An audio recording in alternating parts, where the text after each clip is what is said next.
Առաքման ծառայությունների միջոցով սննդամթերքի առաքումներ են իրականացնում շատ վատ պայմաններում կամ պահանջում եմ սննդի կետերից պահանջել, որ առաքումներ տան միայն սանիտարական գրքույկ ունեցող առաքիչներին։ Այսպիսի դիմում բողոքներ սննդամթերքի անվտանգության տեսչական մարմինը հատկապես վերջին շրջանում հաճախ է ստանում։ Հաշվի առնելով նաև այդ հանգամանքը վերահսկողությունն այս ոլորտում խստացվում է, թե ինչու հիմա տեսչական մարմնի ղեկավարը պարզաբանում է։ Նախկինում առաքումները իրականացնում էին հենց սննդի օբյեկտների աշխատակիցները, այսինքն չկար ոլորտի օգտվելու կարիքը, այսօր յուրաքանչյուր քաղաքացի գրեթե օգտվում է ծառայությունից եւ ծառայությունը դառել է ավելի ինլայնված։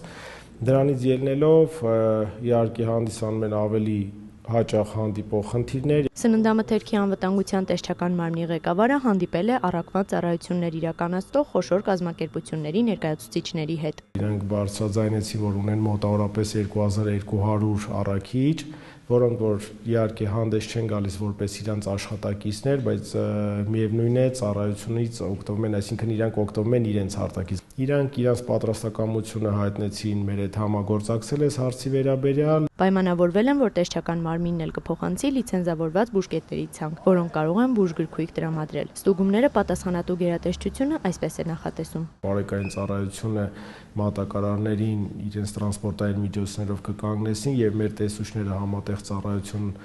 կատարելու ընթացքում արդեն կստուգեն բուժգրքույկների առկայությունը եւ հետեւաբար կանենք մեր վարչարությունը։ Տեսչական մարմնի ղեկավարը հիշեցնում է, յուրաքանչյուր աշխատակից, ով առնչվում է սննդի հետ, անգամ եթե ուղիղ չի շփվում, օրենքով պարտավոր է ունենալ բուժգրքույկ։ Իսկ առաքիչները իրանք եւս շղթայի մի մաս են։ Սննդի հետ առնչվող այդ ողջ շղթայում աշխատակիցներին վերահսկելը կարևոր է, շեշտում են պաշտոնյան ու բժիշկը, քանի որ սննդի միջոցով փոխանցվող հիվանդությունները բազմաթիվ են։ Սնունդը ինքը